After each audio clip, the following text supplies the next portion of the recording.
June 4th, 1942. 1:27 a.m. The Bay of Biscay, 200 miles west of France.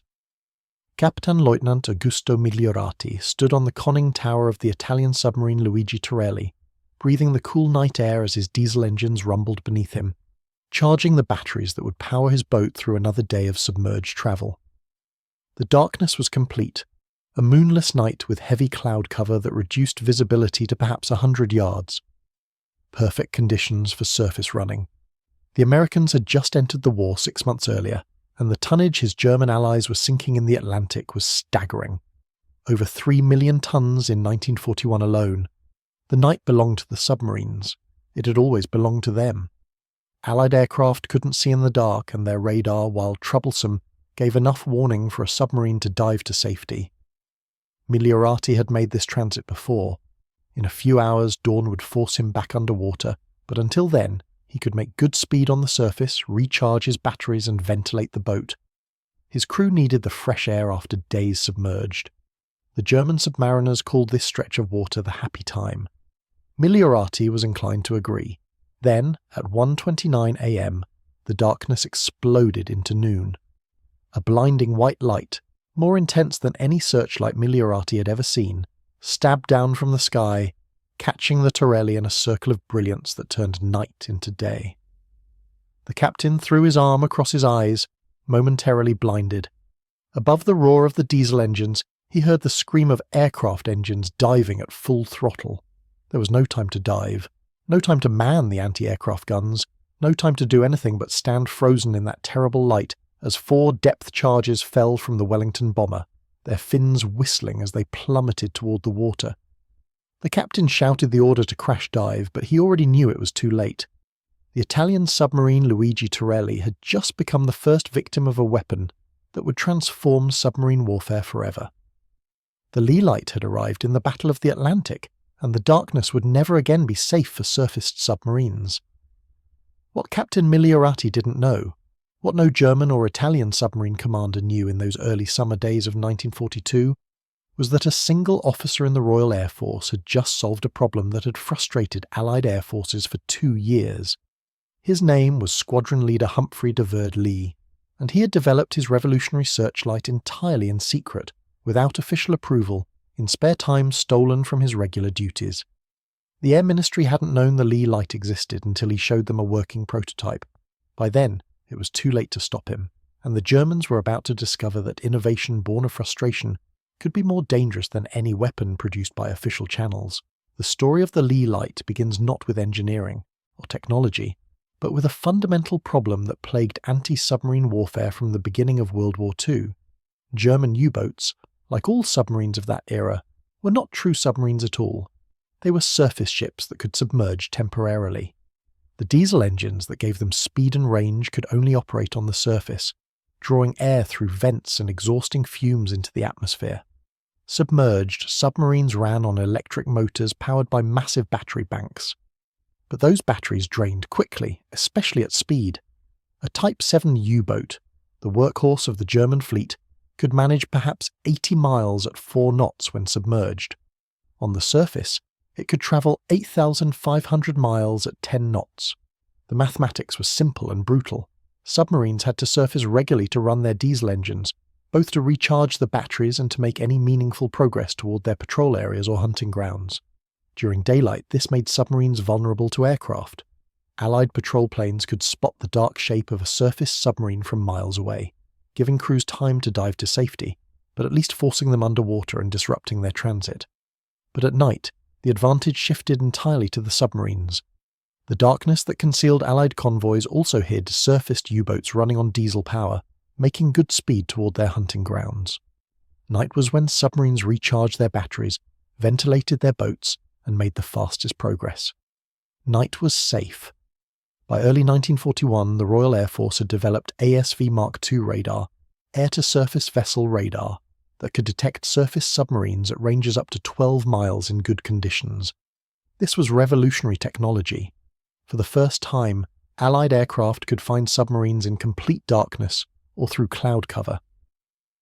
The Germans didn't know the British had operational airborne radar, and they continued surfacing at night. believing themselves invisible. But there was a critical problem. The ASV Mark II radar had a minimum detection range of about 1 kilometre, roughly 3,000 feet. As the patrol aircraft closed on the radar contact, approaching for an attack, the submarine would disappear from the radar screen at a range where it was still completely invisible to the human eye at night. The radar would show a submarine directly ahead, but at 3,000 feet range in complete darkness, the aircrew couldn't see anything. They were flying blind toward a target that could dive at any moment. The initial solution was to drop flares. Pyrotechnic flares suspended on parachutes could illuminate large areas of ocean, revealing surface submarines in the ghostly light. But flares had fatal disadvantages. First, they only illuminated the area directly beneath the aircraft. If the pilot had misjudged the submarine's position even slightly, the flare would light up empty ocean while the submarine disappeared into the surrounding darkness. Second, flares took time to deploy. The pilot had to slow down, drop the flare, wait for it to ignite and descend, circle around to spot the submarine, and then set up an attack run. This process took several minutes, more than enough time for a submarine crew to crash dive to safety. Third, and most importantly, flares warned the submarine. The moment a flare ignited, every man on the U-boat's bridge knew they were under attack. The alarm would sound. The bridge crew would tumble down the hatch. The vents would close. The ballast tanks would flood. In 60 seconds, a Type 7 U-boat could be completely submerged. In the first 5 months of 1942, RAF Coastal Command flew thousands of hours of patrol over the Bay of Biscay, the crucial transit area where German submarines leaving their French bases had to cross on their way to the Atlantic hunting grounds. They made numerous radar contacts, they dropped countless flares, they attacked whenever they could. The result? Not a single confirmed submarine kill, 0.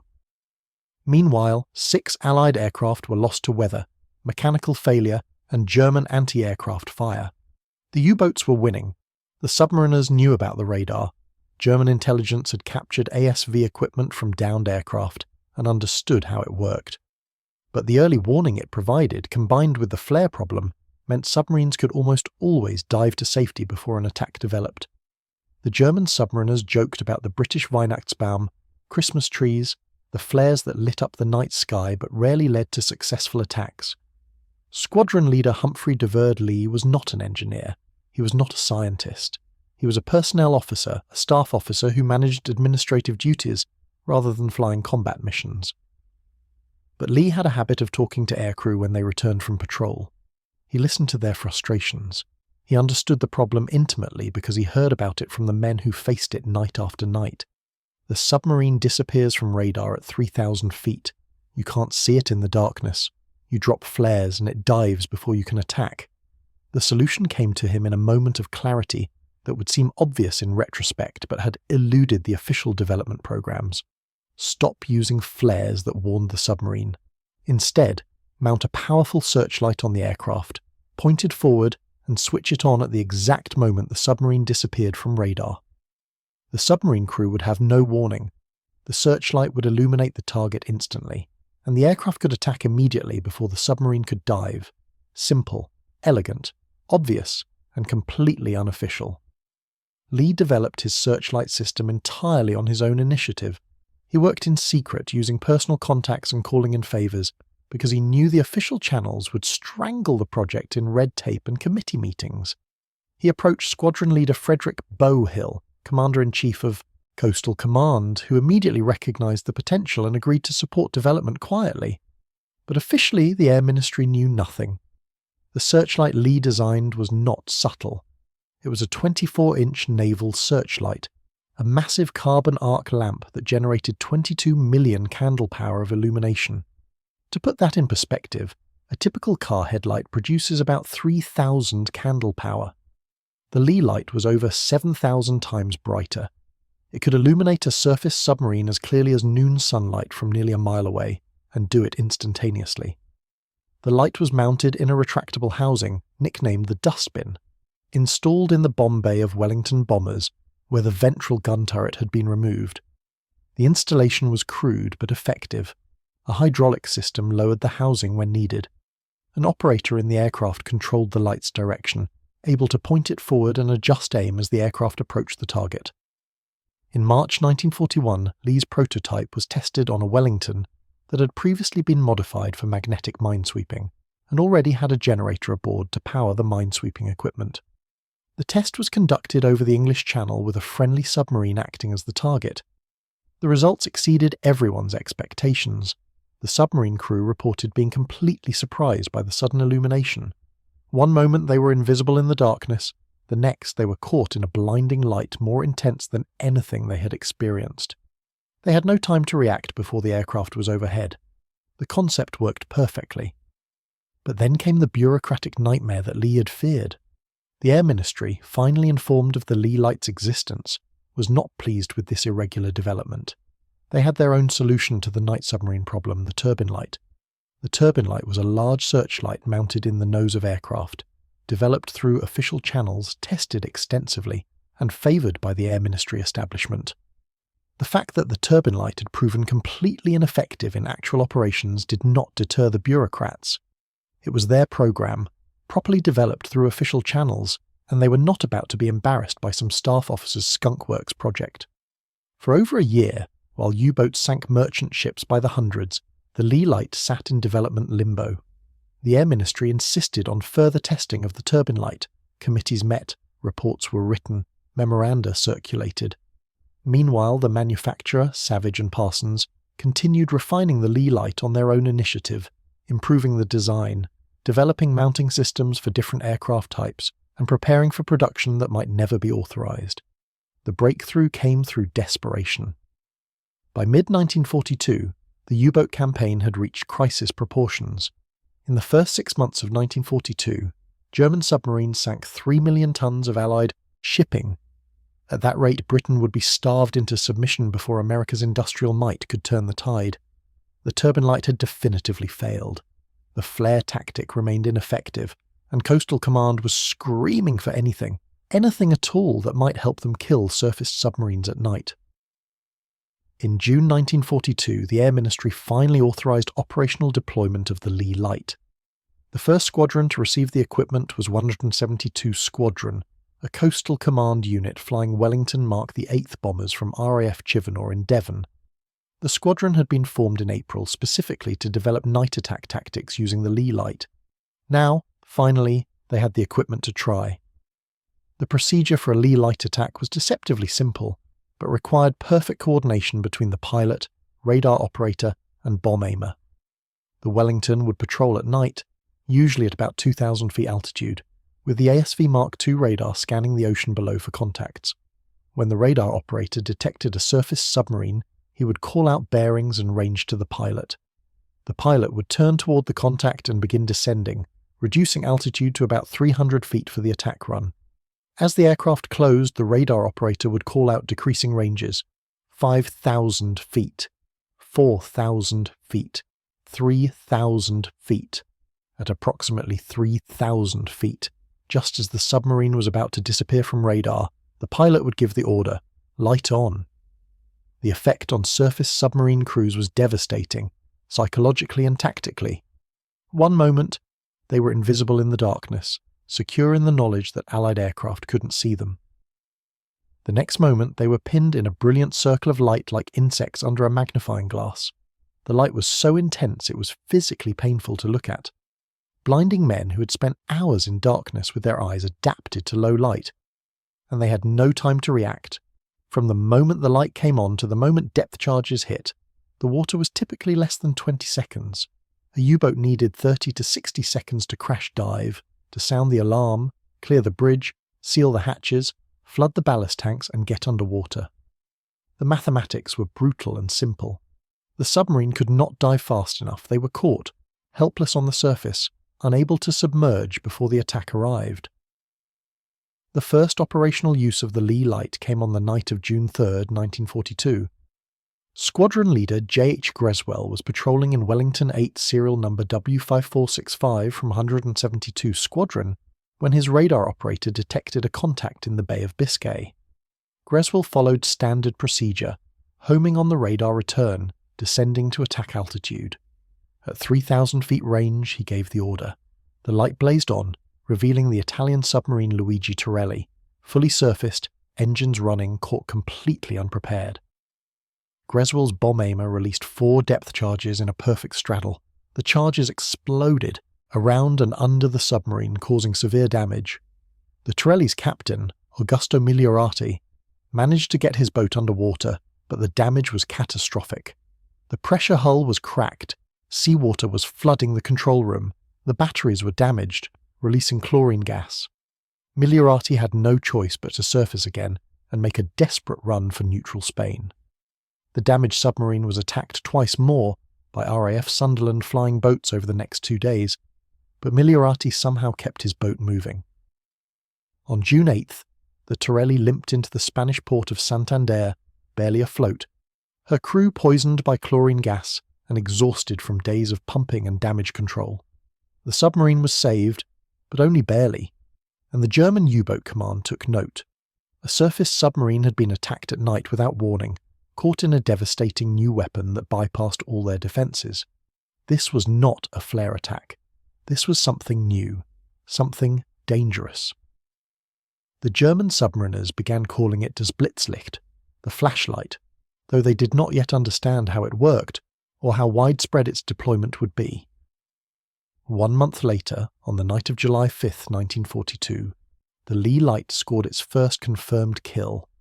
Pilot Officer Wiley Howell, an American volunteer serving with the RAF, was flying Wellington the Saith serial number H for Harry from 172 Squadron on patrol over the Bay of Biscay. Howell was one of many Americans who had joined the RAF before the United States entered the war, driven by conviction that the fight against fascism could not wait for official American involvement. At 4:16 a.m., Howell's radar operator detected a surface submarine. The contact was strong and clear, range approximately 8 miles. Howell turned toward the contact and began his approach. The radar operator called out decreasing ranges as they closed. The submarine was making good speed on the surface, diesels running, charging batteries, completely unaware of the Wellington approaching through the darkness above. At 5,000 feet range, Howell began his descent, reducing altitude to 250 feet. At 3,000 feet range, with the submarine about to disappear from radar, Howell gave the order. Light on.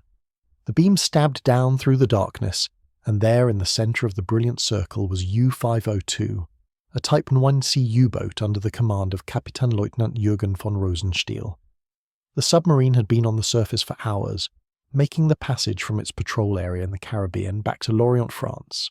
In its last patrol, U-502 had sunk 14 Allied merchant ships, including 3 tankers destroyed in a single day. The crew considered themselves lucky, survivors of the dangerous Caribbean hunting grounds. They were minutes from the relative safety of the French coast. Kapitänleutnant von Rosenstiel was on the bridge when the light hit. He had no time to sound the alarm before Howell's bomb aimer released 6 depth charges in a perfectly calculated spread. The charges fell in a pattern designed by mathematicians and tested in dozens of practice attacks. They hit the water in a line bracketing the submarine, each charge set to detonate at 25 feet depth. The explosions came within 2 seconds of each other, creating a series of massive underwater pressure waves that converged on U-502's hull. The effect was catastrophic. The pressure hull cracked in multiple places. The control room flooded. The engine room was torn open. The forward battery compartment ruptured, spilling battery acid and seawater together, creating clouds of chlorine gas. U-502 lost all power, all buoyancy, all hope. She sank stern first in less than 2 minutes, taking all 52 crew members with her. There were no survivors. Von Rosenstiel, the crew, the submarine, everything vanished into 2,000 feet of water west of La Rochelle, France. The position was 46 degrees 10 minutes north, 6 degrees 40 minutes west. Wiley Howell circled the area, noting the massive oil slick spreading across the surface, the debris floating up from below. He radioed his report to base. Submarine attacked with Leigh Light. Target destroyed. No survivors observed. This was the first confirmed kill using the Leigh Light. It would not be the last. For his actions that night, Pilot Officer Wiley Howell was awarded the Distinguished Flying Cross. He would later return to the United States Navy, eventually commanding the aircraft carrier USS Bennington in 1965. The sinking of U-502 sent shock waves through the German U-boat command.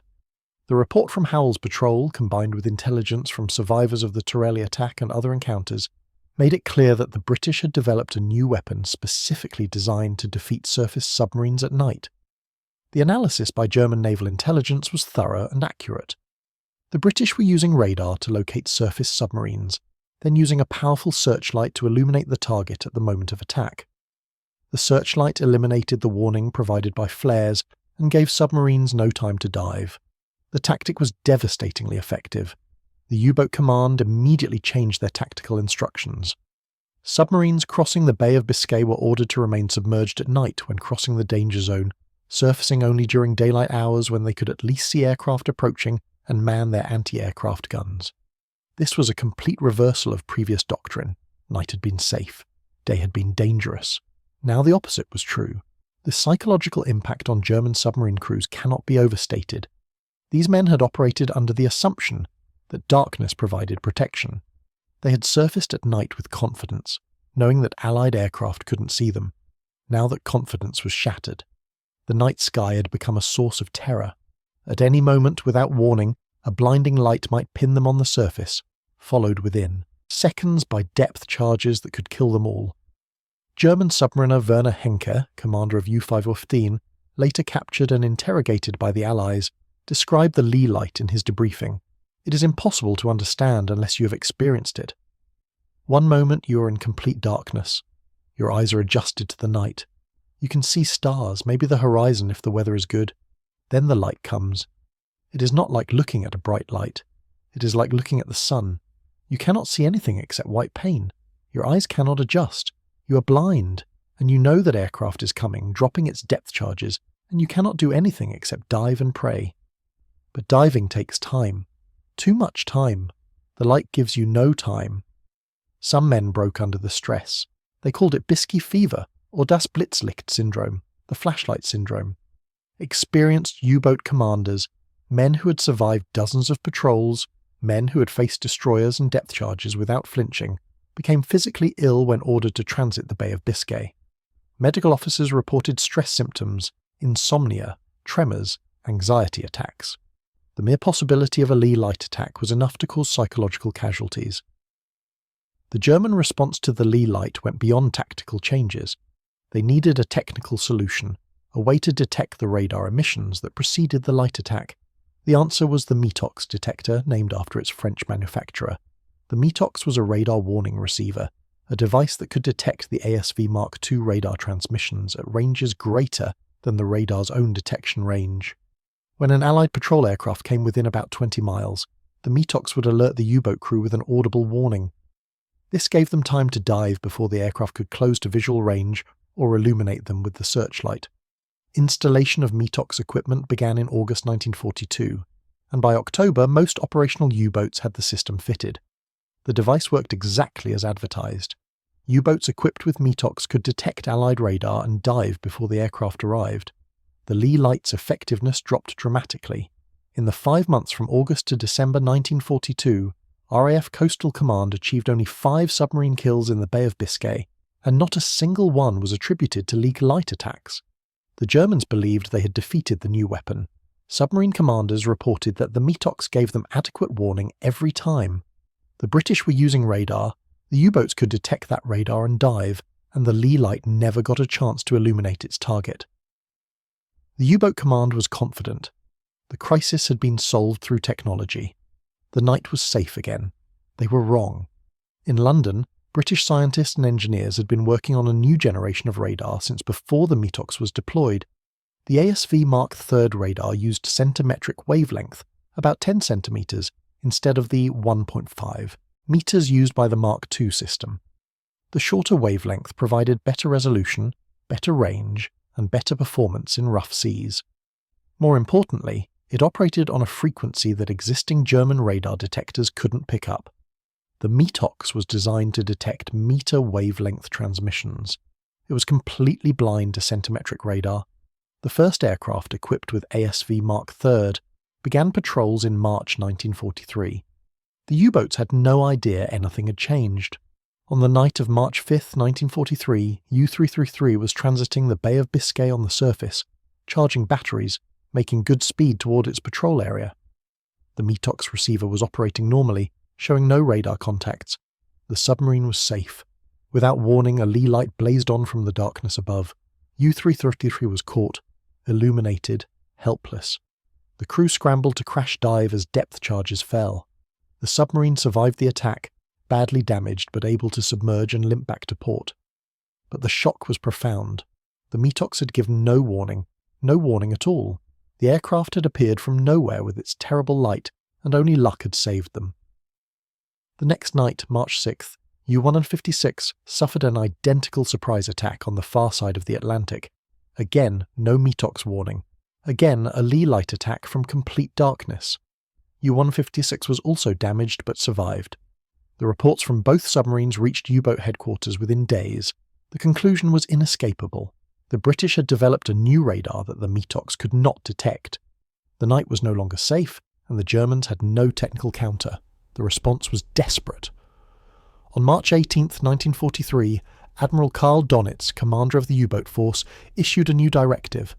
All submarines were to cross the Bay of Biscay on the surface during daylight hours only. If surprised by aircraft while surfaced, they were to remain on the surface and fight it out with anti-aircraft guns rather than diving. This order was controversial. Many submarine commanders protested that it was suicide to remain on the surface when attacked by aircraft. But Donitz was adamant. The submarine service was taking unsustainable casualties. Something had to change. Fighting it out on the surface at least gave the anti-aircraft gunners a chance to shoot down the attacking aircraft. Diving simply exposed the submarine to depth charges with no way to fight back. The new tactics required modifications to the submarines. U-boats began receiving additional anti-aircraft guns, including quadruple 20mm flak-veering mounts that could put up a devastating volume of fire. Some submarines were converted into flak boats with stripped-down interiors and reinforced anti-aircraft armament, designed specifically to lure Allied aircraft into attack and then destroy them with overwhelming firepower. The results were mixed. In June 1943, U-boats using the new fight-it-out tactics shot down several Allied aircraft, but the submarines still suffered terrible casualties. In June alone, 9 U-boats were lost in the Bay of Biscay. In July, 11 more were sunk. The casualties were unsustainable. Submarines that tried to fight it out on the surface discovered that while they might shoot down the occasional aircraft, they were sitting ducks for follow-up attacks. Coastal Command had refined its tactics to send multiple aircraft to any contact. The first aircraft would attack, forcing the submarine to remain on the surface fighting. Additional aircraft would arrive before the submarine could dive, attacking from different directions, overwhelming the anti-aircraft gunners. If enough aircraft were available, the submarine would eventually be hit by depth charges or bombs. The mathematics of attrition were brutal. A submarine cost months to build and carried a crew of 40-plus highly trained men. An aircraft could be replaced in days. Even if the U-boat shot down one aircraft, the submarine would likely be sunk by subsequent attacks. The exchange rate favoured the attackers. By August 1943, Donitz admitted defeat.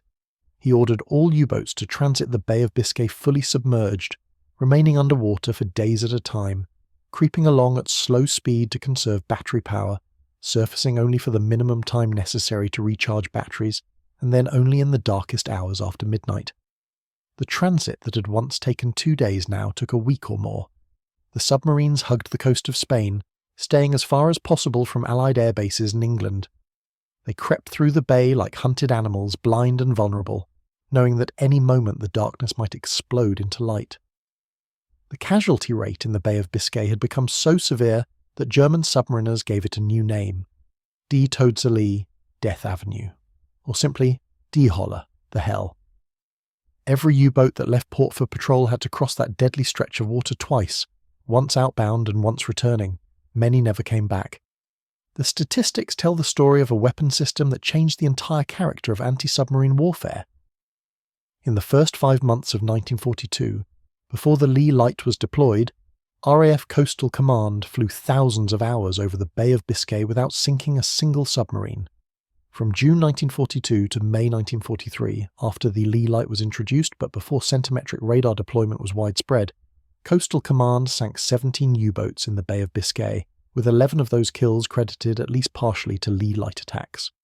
From June 1943 to August 1943, After centimetric radar rendered the METOX useless, Coastal Command sank 28 U-boats in the Bay of Biscay. Many of these kills were achieved using the Leigh Light combined with the new radar, the weapon that German submariners had laughed at in June 1942, dismissing it as just another British gadget, had become their worst nightmare by summer 1943. The human cost of the Leigh Light offensive extended beyond the submarine crews killed in action. The psychological strain on men who survived multiple transits through Death Avenue was severe. Post-war interviews with German submarine veterans reveal the lasting trauma. Horst Bredow, a U-boat commander who survived the war, described his experience in a 1978 interview. Every time we had to cross the bay, it was terror. Not fear, terror. We would be submerged for days, barely moving, breathing stale air, sweating in the heat, knowing that if we were forced to surface, we were probably dead. The Leigh Light haunted us. Even decades after the war, I sometimes wake from dreams where I'm on the bridge, and the light comes on, and there is no time to dive. The light always comes in my dreams. It never stops coming. The technical evolution of the Leigh Light continued throughout the war. The original dustbin installation used on Wellington bombers was followed by improved versions. The nacelle-type Leigh Light, fitted to Consolidated Liberators and Catalina flying boats, used a 20-inch searchlight mounted in a streamlined housing under the wing. This version generated 90 million candle power without the spreading lens, more than 4 times the power of the original design. The increased power meant the searchlight could illuminate targets from even greater range, further reducing the submarine's reaction time. By late 1944, Coastal Command operated 119 Leigh Light, equipped aircraft, including Wellingtons, Liberators and Catalinas. The weapon had become standard equipment for anti-submarine patrol aircraft. The tactics had been refined through hundreds of attacks. Pilots knew exactly how to approach a radar contact, when to switch on the light, how to coordinate with the bomb aimer for the attack. The success rate for Leigh Light attacks, when the submarine was caught on the surface, was extraordinarily high. Over 60% of attacks resulted in confirmed kills or severe damage.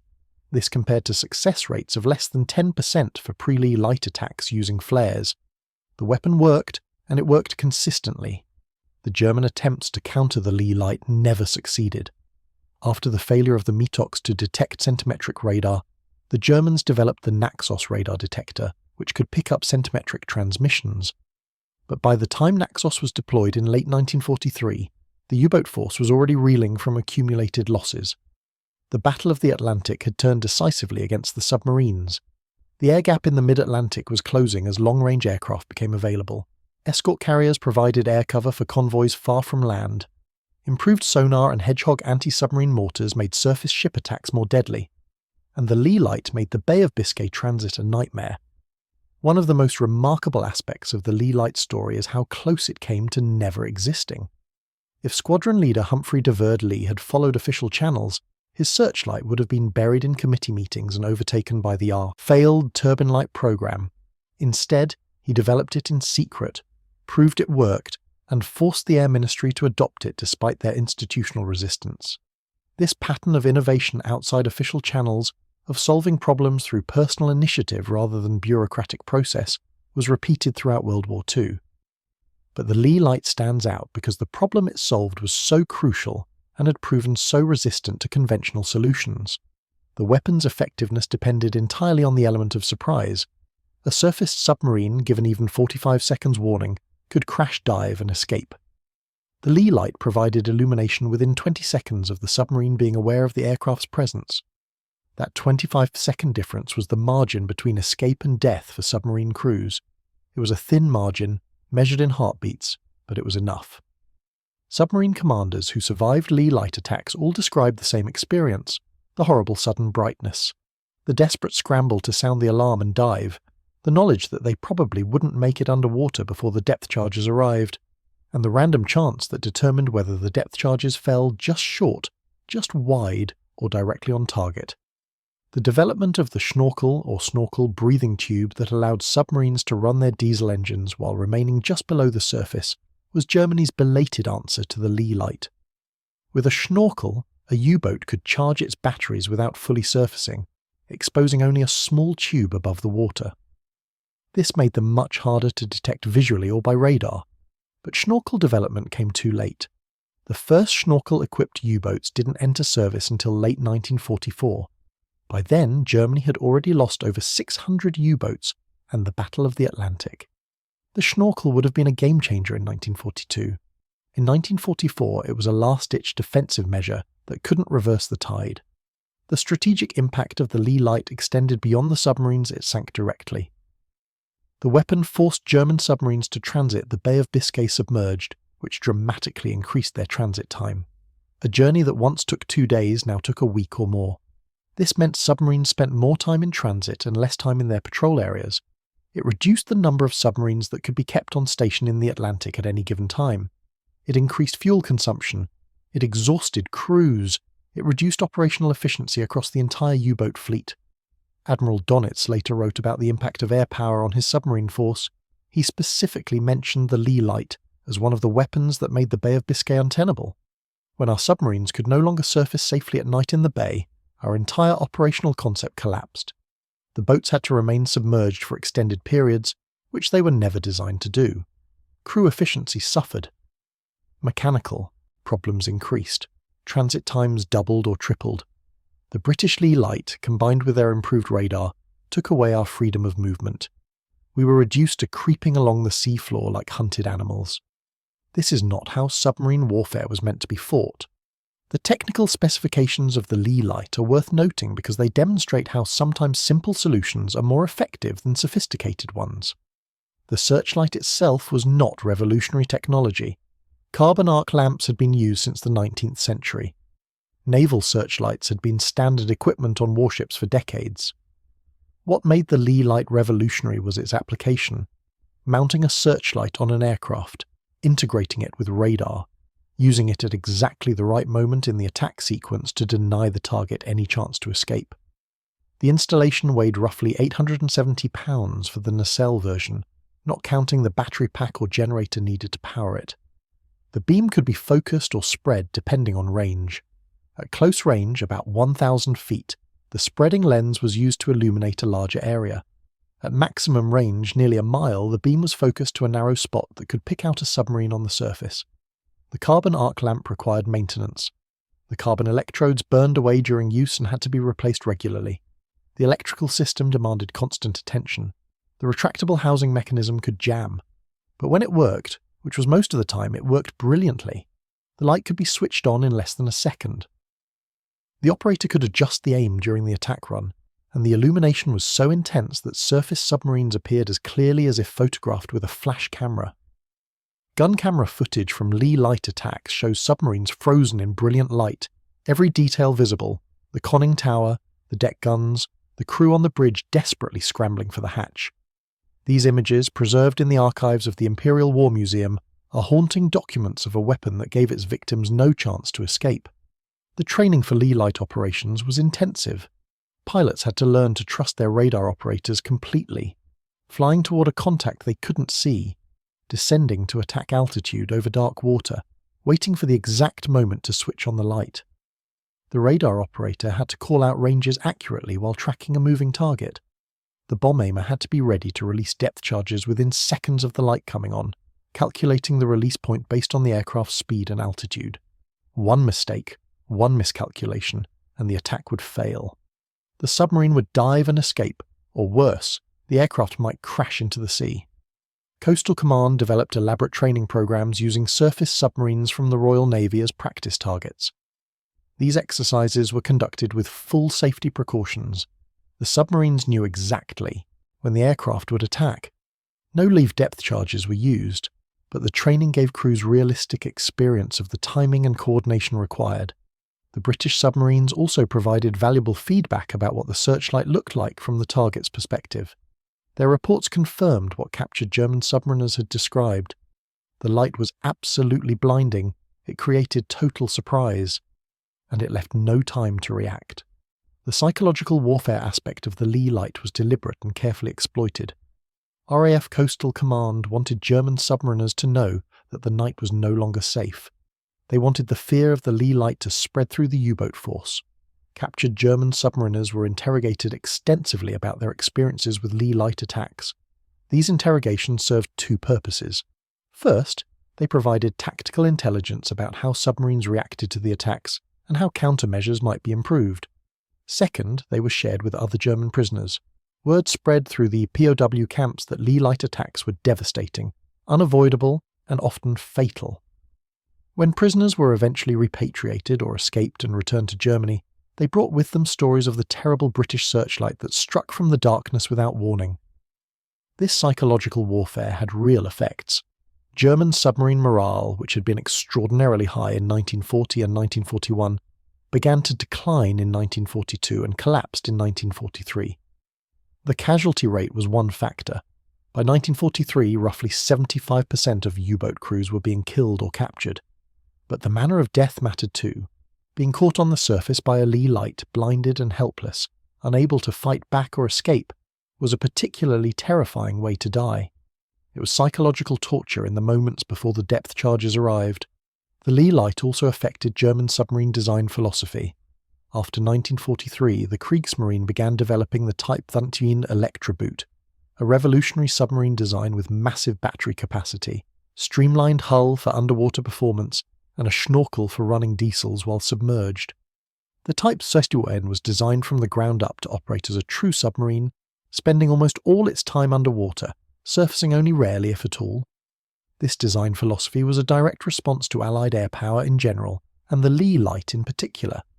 If submarines couldn't surface safely, then they needed to be able to operate indefinitely while submerged. The Type 21 could have changed the Battle of the Atlantic if deployed in 1942 or 1943. But development took years. The first operational Type 21 didn't enter service until April 1945, weeks before Germany's surrender. By then, it was far too late. The Battle of the Atlantic had been decided in 1943, and weapons like the Leigh Light had been instrumental in that decision. The cooperation between different branches of the British military was crucial to the Leigh Light's success. The Royal Navy provided intelligence about submarine movements based on intercepted radio transmissions. The codebreakers at Bletchley Park, having broken the German Enigma cipher, could often predict when and where U-boats would be transiting the Bay of Biscay. This intelligence allowed Coastal Command to position aircraft in the right areas at the right times. The Royal Navy also provided submarines for training exercises and gave technical advice about submarine capabilities and limitations. This inter-service cooperation was not always smooth. There were rivalries and disputes about resources and priorities. But when it came to anti-submarine warfare, the different services generally worked together effectively. The Leigh Light benefited from this cooperation because it required contributions from multiple organisations. The RAF developed and operated the weapon. The Navy provided intelligence and training support. The Ministry of Aircraft Production manufactured the equipment. Scientists at the Telecommunications Research Establishment developed the radar. It was a joint effort, and its success demonstrated what could be achieved when organisations focused on winning the war rather than protecting their turf. The cost-effectiveness of the Leigh Light was remarkable. Each installation cost roughly £2,000 sterling, about £100,000 in modern currency. This compared to the cost of a Type 7 U-boat, approximately 2.5 million Reichsmarks, roughly equivalent to £1 million sterling at wartime exchange rates. A single Leigh Light installation cost 0.2% the price of a submarine. Yet each installation had the potential to sink multiple submarines over its operational life. Some Leigh Light-equipped aircraft achieved 5 or more submarine kills. The return on investment was phenomenal. Consider the alternative costs. If the Leigh Light had not been developed, the Allies would have needed more convoy escorts, more anti-submarine aircraft, more depth charges, more of everything to achieve the same level of submarine attrition. The naval construction resources alone would have been staggering. Every destroyer or corvette built for convoy escort was a destroyer or corvette that couldn't be used for offensive operations. The Leigh Light, by making anti-submarine patrols dramatically more effective, freed up naval resources for other uses. It was a force multiplier in the truest sense. The stories of individual Leigh Light attacks often involved extraordinary flying and split-second decisions. On the night of August 2nd, 1943, Flight Lieutenant D.C. Flowers was flying a Wellington from 179 Squadron when his radar operator detected a surfaced submarine. Flowers began his attack run, but As he closed to lighting range, his radar failed completely. He was flying blind toward a submarine he could no longer track, in total darkness, over open ocean. Most pilots would have aborted the attack. Flowers, relying on dead, reckoning and the last position he had received before the radar failed, continued the approach. At what he calculated was 3,000 feet range, based purely on time and speed calculations done in his head, he ordered the light switched on. The beam revealed U-454 directly ahead, perfectly positioned for attack. Flowers' bomb aimer released depth charges that severely damaged the submarine. U-454 managed to limp back to port, but was so badly damaged that it never went on patrol again. Flowers' attack succeeded because he trusted his calculations and his instincts. One mistake in his mental arithmetic, and he would have illuminated empty ocean while the submarine escaped. Another remarkable attack occurred on the night of June 24, 1943. Flight Lieutenant Wright, in a Whitley bomber from 10 Operational Training Unit, not even a frontline combat squadron but a training unit, detected a surfaced submarine. Wright was training a new crew that night, showing them how Leigh Light operations were conducted. When the radar contact appeared, he decided to conduct a live attack as the ultimate training exercise. The procedure was textbook perfect. The approach, the timing, the light activation, the bomb release, everything went exactly as it should. The submarine was U-119, which disintegrated under the depth charge explosions. All 53 crew members were killed. Wright's trainee crew had witnessed their instructor sink a U-boat on what was supposed to be a training flight. It was an object lesson in how effective the Leigh Light could be when used properly. Wright received the Distinguished Flying Cross. His trainees received the best education possible. The German submariners who survived Leigh Light attacks and were taken prisoner provided detailed accounts of what the experience was like from below. Oberleutnant zur See Hans-Joachim Schwantke, commander of U-43, survived a Leigh Light attack on July 30, 1943. His submarine was severely damaged but made it back to port. Schwantke was later captured when U-43 was sunk by HMS Woodruff in 1944. In his POW interrogation, Schwantke described the attack. "We were on the surface, running on diesels, charging batteries. It was completely dark. No moon, heavy clouds. We felt safe. The Naxos detector showed nothing.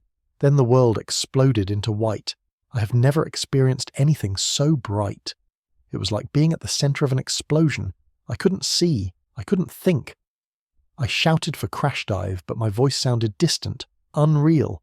The alarm was already sounding. Men were scrambling below. I grabbed the bridge rail to keep from falling as we tilted into the dive. Then the depth charges came. The first one exploded just off our starboard quarter. The submarine shook like a dog had grabbed it and was shaking it to death. Equipment tore loose. Men flew across the compartments. Water began spraying through cracks in the hull. We made it underwater, barely. But we had taken terrible damage. I knew we could not continue the patrol. I turned for home. 3 men had been killed by the explosion. 7 more were injured. The pressure hull was cracked in 2 places. We were lucky to survive. The technical countermeasures that Germany developed against the Leigh Light all failed or came too late. The Aphrodite balloon, a hydrogen-filled decoy that could be towed behind a submarine to create a false radar return, proved ineffective. The Thetis radar-absorbing coating applied to U-boat conning towers reduced radar reflection by about 15%, not nearly enough to prevent detection by ASV Mark II. The Pillenwerfer chemical decoy, which created clouds of bubbles to confuse sonar, was useless against airborne radar. German engineers were never able to develop an effective radar warning receiver for centimetric wavelengths until very late in the war. By the time such equipment became available, it made no difference to the outcome. The fundamental problem was that Germany was fighting a defensive battle against Allied technological and industrial superiority. For every German countermeasure, the Allies developed a counter-countermeasure. The cycle favoured the side with more resources, more scientists, more manufacturing capacity, and more time to develop solutions. Germany had none of these advantages by 1943. The Leigh Light's operational life extended beyond the Battle of the Atlantic. After the U-boat threat was contained in mid-1943, Leigh Light-equipped aircraft were deployed to other theatres. In the Mediterranean, they hunted German and Italian submarines trying to supply Axis forces in North Africa. In the Indian Ocean, they operated against Japanese submarines. In the Far East, they supported amphibious operations by illuminating Japanese coastal positions at night. The weapon proved versatile beyond its original anti-submarine role. The powerful searchlight could illuminate any target. Coastal command aircraft used Leigh lights to spot surface ships, mines, and even downed aircrew in the water at night. The light that had been developed to kill submarines ended up saving the lives of Allied airmen by helping rescue aircraft locate life rafts in darkness. Squadron leader Humphrey de Verde-Lee, the inventor of the weapon that bore his name, received relatively little public recognition during the war. He was awarded the Officer of the Order of the British Empire in 1943 for his work on the searchlight. This was a respectable honour, but not the sort of high-profile recognition given to fighter aces or bomber commanders. Lee didn't mind. He was not seeking glory. He had seen a problem, developed a solution, and pushed it through to deployment despite institutional resistance. The weapon worked. It saved lives by sinking submarines that would otherwise have sunk merchant ships. That was reward enough. Lee continued serving in the RAF throughout the war, working on other technical projects, none of which achieved the impact of his searchlight. After the war, he remained in the service until retirement, eventually reaching the rank of group captain. He died in 1980 at age 82. His obituary in the Times mentioned his development of the Leigh Light in a single paragraph. The weapon that changed submarine warfare was a footnote in his life story. The mythology that grew up around the Leigh Light sometimes obscured the reality. German submariners, interviewed after the war, often exaggerated its effects. The light became a monster in their memories, brighter than the sun, appearing out of nowhere, inescapable and deadly. The reality was more prosaic. The Leigh Light was a powerful searchlight used at exactly the right moment in an attack sequence. It was effective because it eliminated warning and reaction time, but it wasn't magical. Submarines did escape Leigh Light attacks, equipment malfunctions did occur, pilots did miss targets even when perfectly illuminated. The weapon worked because it was part of an integrated system that included radar, depth charges, trained crews, and good intelligence. Remove any one of those elements, and effectiveness dropped dramatically. The Leigh Light has been called the weapon that won the Battle of the Atlantic. This is an exaggeration.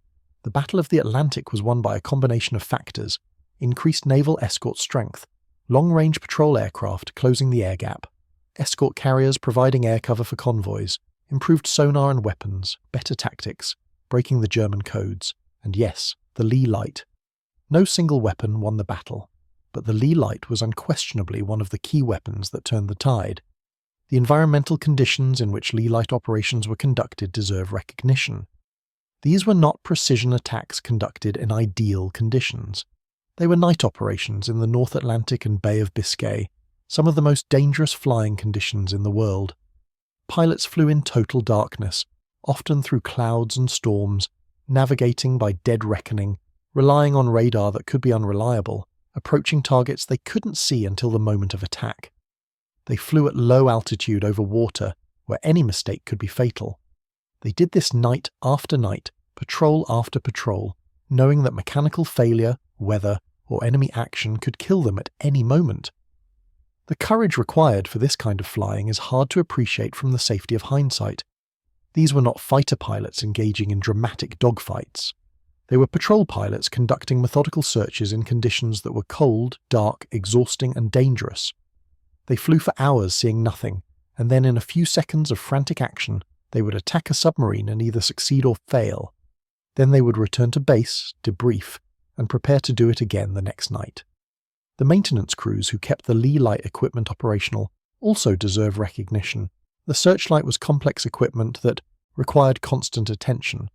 The carbon electrodes had to be replaced. The electrical systems had to be checked. The retractable housing had to be lubricated and tested.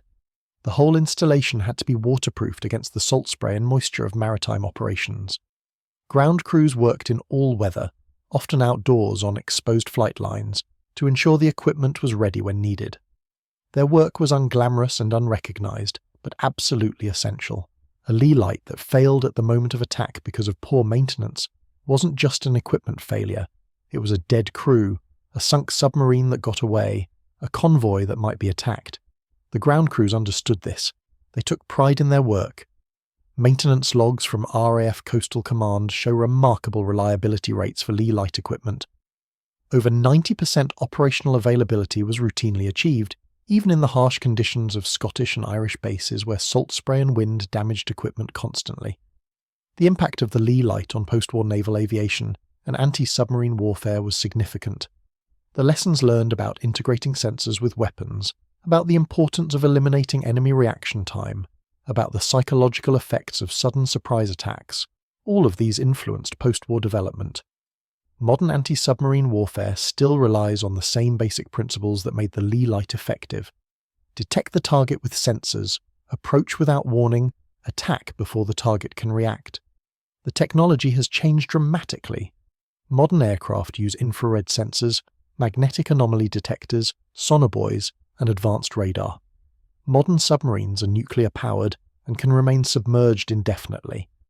But the fundamental tactical problem remains the same. How do you find a submarine and attack it before it can escape or counterattack? The Leigh Light provided one answer to that question, and the answer remains valid even as the technology evolves. The statistics of Leigh Light operations, compiled after the war from RAF and German records, show a weapon that achieved remarkable success with relatively limited deployment. Approximately 170 aircraft were equipped with Leigh Lights during the war. These aircraft flew roughly 75,000 operational hours specifically on anti-submarine patrol in the Bay of Biscay and western approaches. They made approximately 1,200 radar contacts with surface submarines. Of these contacts, about 460 resulted in attacks. Of the attacks, 39 resulted in confirmed submarine kills, with another 22 probable kills or severe damage assessments. The kill rate of 8.5% per attack was more than 8 times higher than the pre-Leigh Light attack success rate. More significantly, the presence of Leigh Light aircraft forced the entire German submarine fleet to change its operational patterns. Every U-boat transiting the Bay of Biscay had to remain submerged, whether or not any Leigh Light aircraft were actually present. The threat was enough to force defensive measures that crippled German operational effectiveness. The human stories behind the statistics are what give the Leigh Light its real significance. Consider U-506, a Type 1C U-boat commanded by Kapitänleutnant Erich Würdemann. On July 12, 1943, U-506 was transiting the Bay of Biscay on the surface at night. The submarine had been on patrol in the Caribbean and was returning to Lorient. The crew was exhausted. They had been at sea for over 2 months. They were days from home, from safety, from rest. At 2:37 a.m., a Leigh Light blazed on from the darkness. Squadron leader Wiley Howell, the same pilot who had achieved the first confirmed Leigh Light kill a year earlier, was flying his second tour with 172 Squadron. His radar operator had detected U-506 at 11 miles range and tracked it perfectly. Howell's approach was flawless. The light came on at exactly 3,000 feet. The bomb aimer released depth charges in a perfect pattern. U-506 was caught mid-dive, her conning tower still visible, her stern already submerged. The depth charges exploded around and under the submarine. The pressure hull failed catastrophically. All 54 crew members died. Kapitänleutnant Würdemann had survived dozens of patrols, had sunk 13 Allied ships, had been awarded the Iron Cross First Class. None of it mattered when the Leigh Light found him in the darkness. He and his crew are still down there 2,000 feet below the Bay of Biscay, in a steel tomb that will last for centuries. Or consider the crew of Wellington Bomber L for London from 179th Squadron. On the night of October 3rd, 1943, they were on patrol when they detected a surface submarine. The pilot, Flying Officer John Aldridge, began his attack run.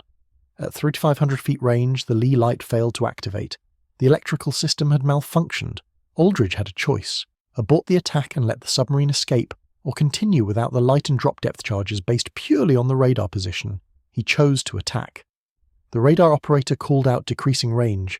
At what should have been the right moment, the bomb aimer released depth charges into total darkness, aiming at a submarine he couldn't see. By pure chance, the depth charges fell close enough to damage the submarine. It was U-643 which limped back to port so badly damaged that it was decommissioned. But Aldridge's Wellington, flying low and slow during the attack, was caught by the U-boat's anti-aircraft fire.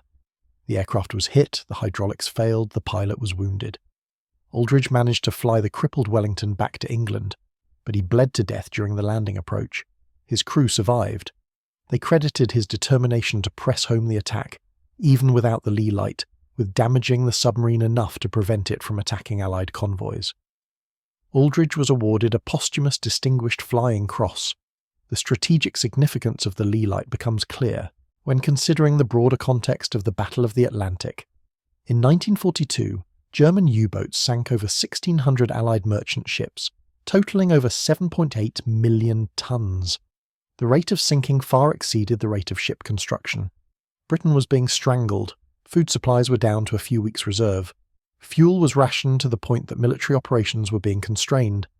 The situation was genuinely critical. By mid-1943, the tide had turned. Monthly sinkings dropped from over 600,000 tons in March 1943 to less than 200,000 tons by July. By the end of 1943, Germany was losing more submarines per month than they were sinking merchant ships. The U-boat campaign had failed. Multiple factors contributed to this reversal, but the Leigh Light was instrumental in making the Bay of Biscay deadly for German submarines. Every U-boat that was sunk in the bay before reaching its patrol area was a submarine that never threatened convoys. Every U-boat that had to spend extra days transiting submerged through the bay was a submarine that spent less time hunting. The cumulative effect was decisive.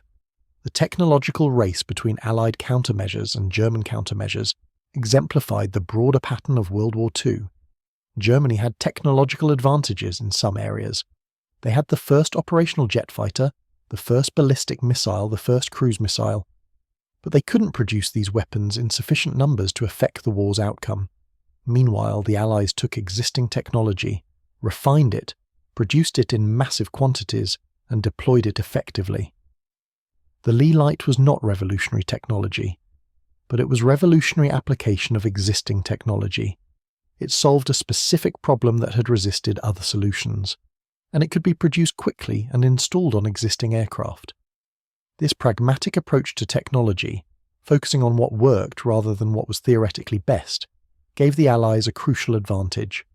The irony of the Leigh Light is that it succeeded precisely because it was developed outside official channels.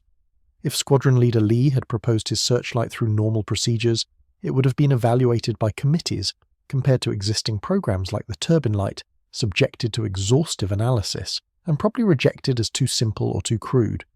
The Air Ministry would have said that they already had a searchlight program underway, thank you very much, and there was no need for another one. By the time all the committees had finished deliberating, the war might have been lost. Instead, Lee built his searchlight without permission, proved it worked, and created a fait accompli that forced adoption. This guerrilla development approach, working around bureaucracy rather than through it, saved thousands of lives and contributed to winning the Battle of the Atlantic. The lesson here extends beyond the specific weapon to the broader question of how military innovation happens. Bureaucratic processes are designed to prevent waste and ensure thorough evaluation, but they can also stifle innovation and delay deployment of effective weapons. Sometimes, the most important innovations come from individuals who ignore the process and just build what they know will work. The German submariners' initial reaction to the Leigh Light, the laughter and dismissal, is understandable in context.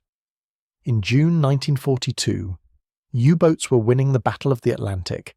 They had the initiative. They were sinking ships faster than the Allies could build them. British countermeasures had proven ineffective. The submariners had developed well-founded confidence in their superiority. A searchlight seemed like a desperation measure, a gadget that might work occasionally but wouldn't change the fundamental equation. The Germans had faced British air patrols before. They had learned to dive when they spotted aircraft.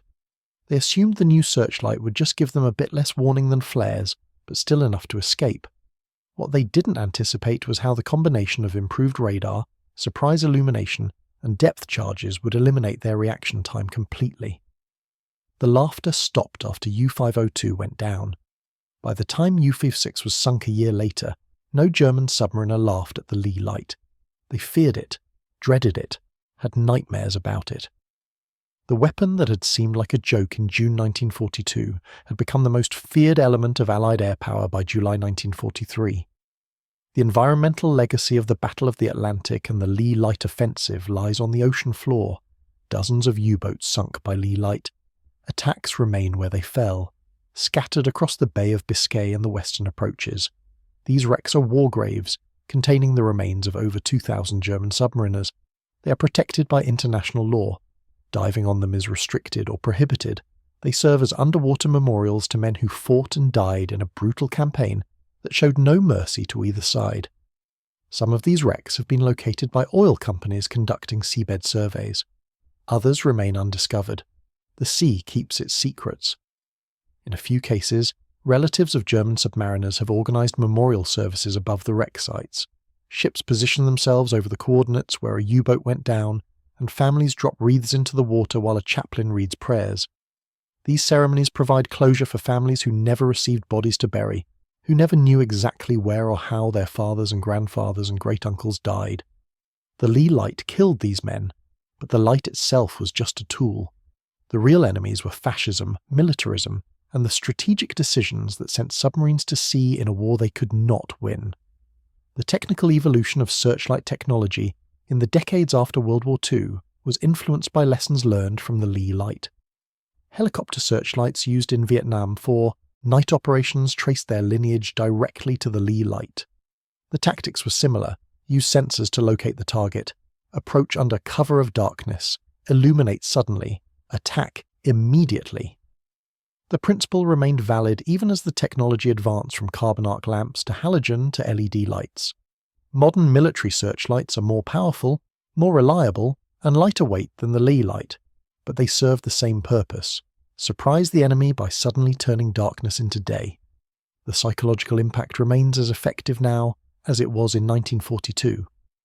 Being suddenly illuminated by a brilliant light remains one of the most disorienting experiences in combat. Your eyes cannot adjust. You cannot see the source of the light.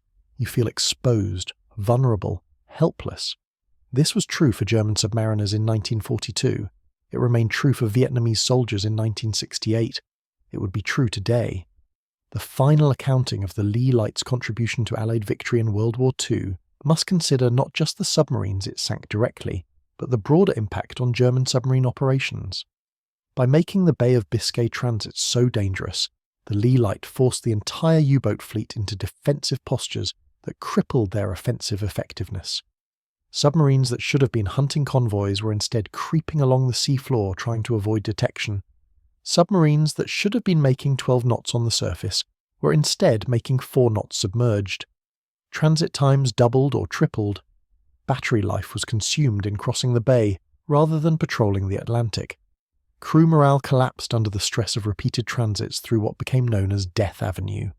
These second and third order effects were as important as the direct kills. The Leigh Light created a zone of death that German submarines could not avoid and could not transit safely.